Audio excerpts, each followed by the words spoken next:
Hey everybody, this is Tammy at All About Living. If you're new to our channel, welcome to our family. Today I want to talk to you guys about your local feed store. And I'm not talking about Tractor Supply or Ace Hardware or whatever. I'm talking about your local community member feed store. They are a wonderful, wonderful source of information. They always have what you need. They can tell you what you need if you don't know. If for instance, you went on YouTube and somebody has this grand setup, they'll go, oh, no, you don't need all that. You need this, you need this, you need this, and that'll get you started. And then if you want to do that later, then so be it. I really can't stress that enough. And like Mr. Mike at our feed store, we have two feed stores that are, Mr. Mike's just got such a personality, and his wife is great. Their employees are wonderful.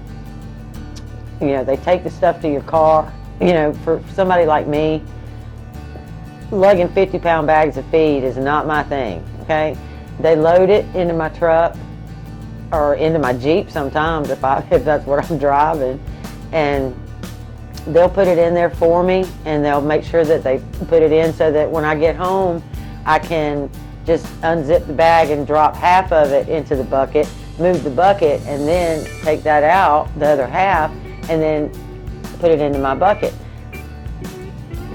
To me, that's worth its weight in gold. I was talking with Mr. Mike the other day, and what brought up the conversation was I usually, I only have one dog, one cat, and then I have, my farm animals. I have chickens and rabbits. Well, I use a brand called Value Pack for my dog. It's got no soy, no wheat, no grain, no byproducts. It's just good dog food, and my dog loves it. I buy one bag a month, and it's like right now it's running about $35. And my cat, I was getting a 20-pound bag, because obviously I only have one cat. I only need 20 pounds at a time. And it was, the brand that he usually carries is called the Perfect, P-U-R-R. Anyway, it's a good quality cat food at a reasonable price.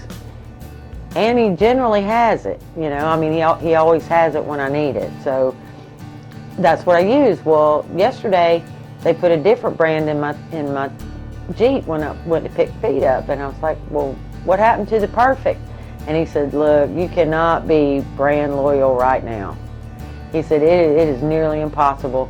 I'll turn in an order, and if I order 80 pounds of hog feed, I get 20. Well, that's major, okay? He couldn't get the Perfect. He had to get, I forget what it was called. I don't even know, and I threw the bag away.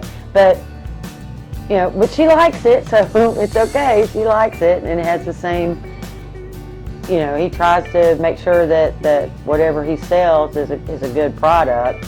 But my feed bill, it runs, like every 2 weeks I go. One time it'll be like $65, and then the next time I go it'll be like $95 because, I added that $35 for the dog, and, Roscoe's a 100-pound bulldog, so a 50-pound bag lasts him roughly 4.5 weeks.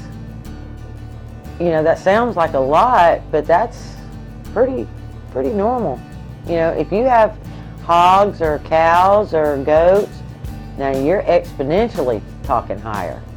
That's one of the reasons we haven't gotten into larger animals. I mean, we were going to get some pigs, or we thought about getting some pigs, and he built a pig pen, a temporary pen. We knew that wouldn't hold them for very long, but it would hold small pigs until we could get something bigger built.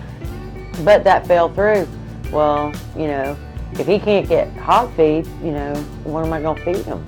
If I can't go to my local store and get what I need, I can't grow enough to feed pigs.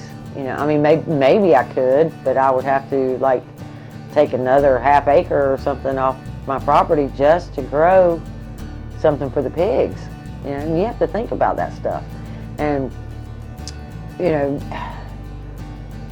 starting, you know, we've been here a while, you know, so things have progressed slowly and affordably, you know, but they're still it's really expensive to start a homestead. And you look at these YouTube channels and they have all these things and all these animals and big tractors, and you know, well, that stuff takes time. It takes a lot of time. You know, we just recently built a new chicken pen because the one we had was just about to fall down. You know, we built it as cheap as we absolutely could, and it was terrible. You know, we lost 3 sets when we first put that thing up. We didn't know any better. We didn't know about hardware cloth. We thought, you know, you just put up the chicken wire all the way around. You know, you put up your 2x4s and your 2x6s on the bottom, and you put chicken wire up there.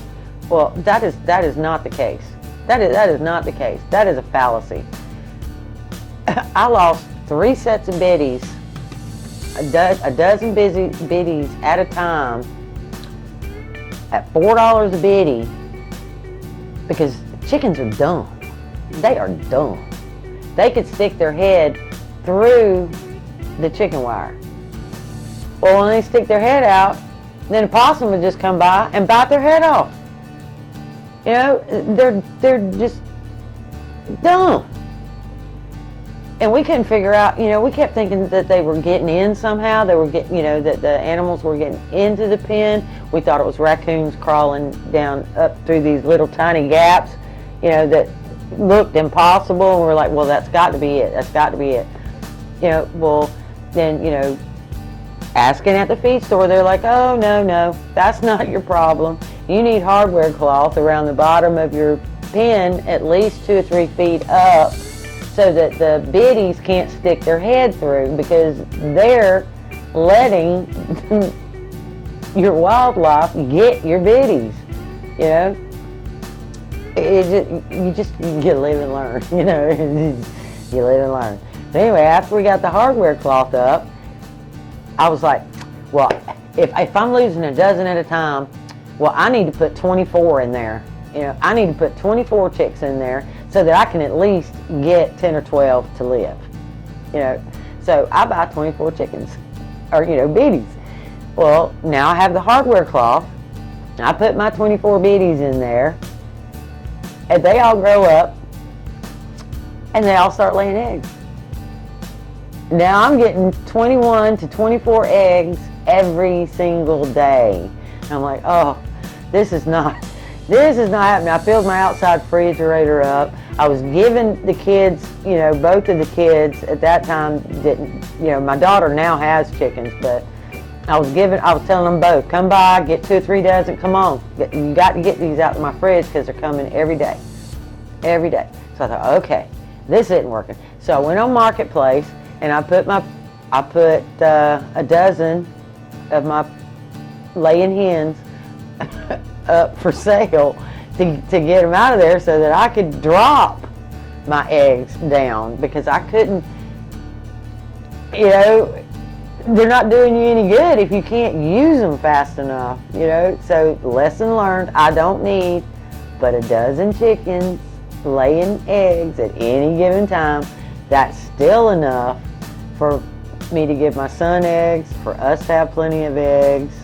You know, if my neighbor needs to borrow an egg, you know, it's not like you need to borrow it, you just have it, you know, here you go. You know, that's all we need. You know, but you live and you learn and you find these things out, you know. Well, we just recently built a new one, you know, because that one's falling down. We built a new one, and since I don't need to keep but, you know, 12 chicks at a time, or, you know, 12 layers at a time, we built a 12 by 12 nice coop. I mean, it is a nice coop.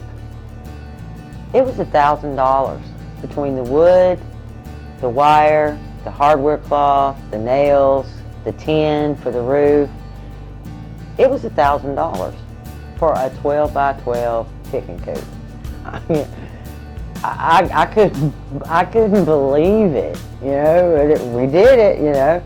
You know, our rabbit hutches. Our original rabbit hutches cost us about $300 between the wood and the hardware cloth and the tin and the latches. Have you checked latches? We bought 4 sets of latches, cost $40. And I'm just talking about the little ones that go like this, you know, where you just flick them and the thing comes off and then it goes back into the little hoop. They were $10 a piece. I mean, it's crazy. It's crazy. So the second, because we needed to expand, it only had 4. We could only hold 4. And we wanted to expand that.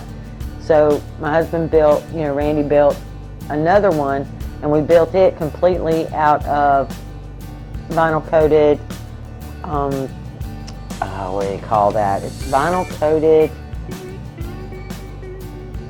galvanized wire. Okay.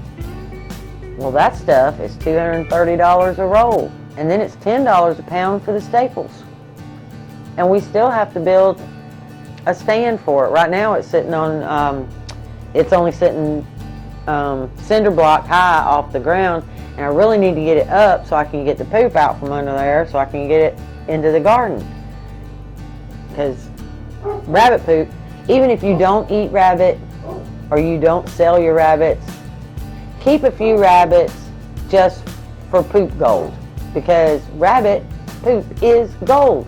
It's the best fertilizer on the planet. So just FYI, live and learn. So that's about it. That's about all I had today. If you found any of the information useful, you know, if you didn't, you know, it's okay too. Y'all just have a wonderful day and come back and see us. All right, I'm done. Out.